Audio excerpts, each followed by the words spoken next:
السلام عليكم أصدقائي، كيفكم؟ إن شاء الله تكونوا كلكم بأفضل حال يا رب. اليوم رح نحكي لكم شوي عن التمر، عن أنواع التمر وأجود أنواع التمر والأنواع الخفيفة والمتوسطة. بسم الله الرحمن الرحيم. أول شي رح نبلش معكم بتمر المجدول، التمر الفلسطيني أو الأردني. هو بتميز بحبته الكبيرة والألياف العالية، وبيكون أسعاره حلوة وجودته ممتازة. بيجي بأحجام، حجم صغير وحجم وسط وحجم كبير، حتى بتوصل حبة التمر المجدول لتقريبا أطول من الإصبع العادية، يعني أطول من إصبع الإنسان العادية. ثاني شي عندنا هون تمر المبروم. المبروم هو تمر سعودي في كتير منه بتركيا، كمان بيختلف سعره بحسب حجمه.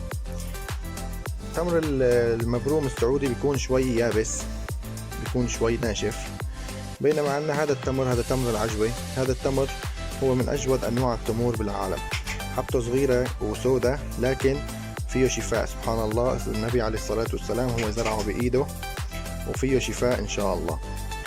هلا بعدين رح نحكي معكم عن التمر التونسي. هذا التمر التونسي هو بضاف له جليكوز. الجليكوز هو شو مهمته؟ يخليه يلمع. هو هذا التمر وتمر الإيراني او الرطب الايرانيه. هلا مثل ما كنتم شايفين هذا التمر بينضاف له جليكوز كمان عشان يلمع، وبيكون رطب، حبته طريه وسعره رخيص وجودته اقل من السعر، يعني جودته اقل من التمور الثانيه.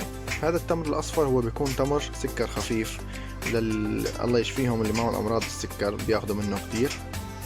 ومثل ما كنتم شايفين هون التمور، هذا التمر المجدول، شوفوا ما شاء الله، اللهم صل على النبي، حبه كبيره وما شاء الله، يعني حتى ليك الحبة بتوصل سعرها ل7 ليرات أو 8 ليرات.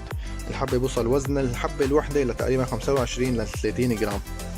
لهون نكون وصلنا لنهاية الفيديو. إذا عجبكم الفيديو اشتركوا بالقناة وفعلوا زر الجرس وعملوا لنا لايك، والسلام عليكم ورحمة الله.